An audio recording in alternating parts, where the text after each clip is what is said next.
Wado. Unane Urhobo Anomo wa Unne Uganiro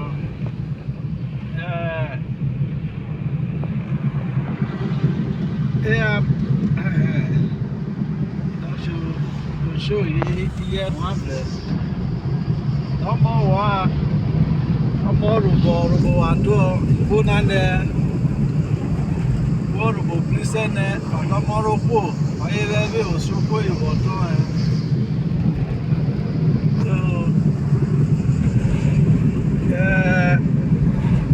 Yamo sasa oyebe no tado na kosani Urhobo and Urhobo was your Kasakasa Urhobo dem Urhobo and enye akobabo ne ebiko and moto na abego ga the traffic pass then so hey traffic in your end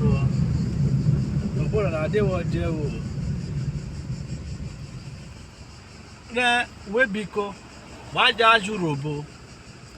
hey iye ibo boy na dokovo ebeje ibo ji ibo aye okwo na aji French aye ikwe Canada aji French gbe oyibo US na jo okwo na wajo ko jo okwo maboyo ma vo wene wo jo ewe o ma vo wenu wo jo ewe wi de wada aja Urhobo okwo na abe Urhobo okwo na wo ke mo akapa ovlo woji ibo woje na do ewe wada jaji ibo woke emo webiko ani Urhobo bebu memle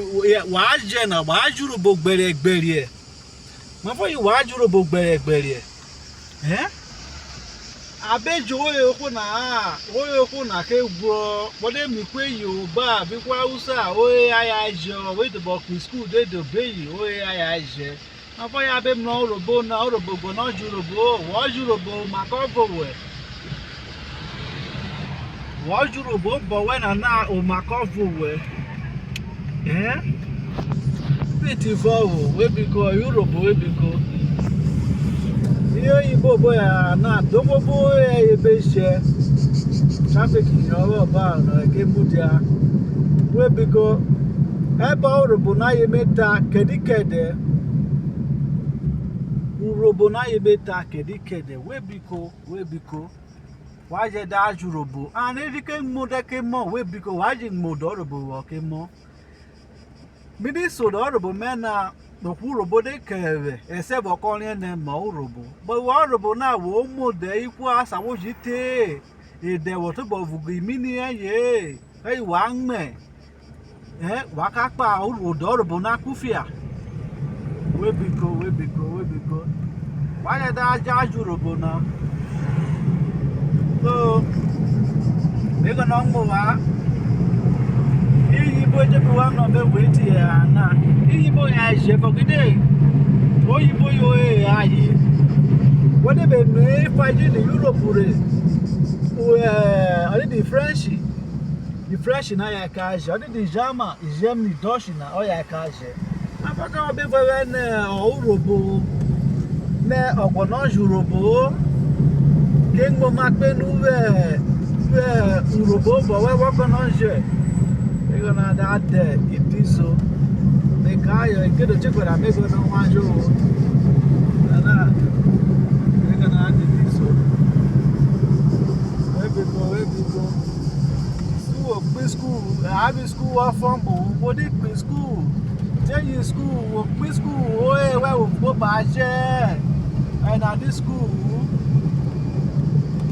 wo school o e we wo ba je bo wo ba jo e o ko fa o in school wo dey pe school na we so o bo we wo ba je be ka ta na o kwa fu na o ja Hausa o ji Yoruba ke me ka te aboke na wo pe school ma mo fokide na wo Urhobo wo pe school ku oga na ji ibo ku oga na form ibo jo bo we wo sa je i oyibo na wo je na wo ga so ba to fu de ya de po ji ben Urhobo ba ti na Yeah? We biko. Why ada Urhobo ko na emo do Urhobo okemo. Urhobo emo do Urhobo okemo. Ina yo bo me ta we biko. Bem Urhobo I movie comedy wa dama. Me watch wa dama. We biko. Me gone o na me gone oku abejo oku na iset oku na di wu amuno ke ije area ya Urhobo ka ye oku ko ke we na we biko wa Urhobo emo do Urhobo ke mo wojo ma fu e wo de je obo we ese me fo ke ore kede me no to bo je yin oni we biko wojo ma fu we wo de Urhobo ikwe Yoruba deji Yoruba o ma vera ye wo de bo yin onu dede but Urhobo bo we na we de ke no je ikwe to vo na kede mo ma pe nu esi form kede mo ma pe nu eh kede mo ma pe nu afọwọ́ mo ma pe nu ojo bo we ko ke mi o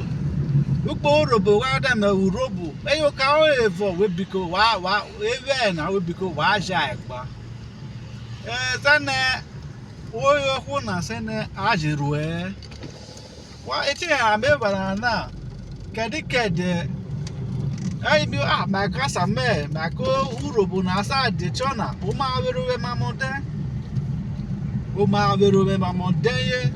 bidi ne o ye kwa fa me de re asa me onyomi mamo o de ko ma wero ko we biko okwo me sherifi obo metebo propose dede obo metebo ta dede ne obevu Urhobo bevu eti na in school already 4 hours in school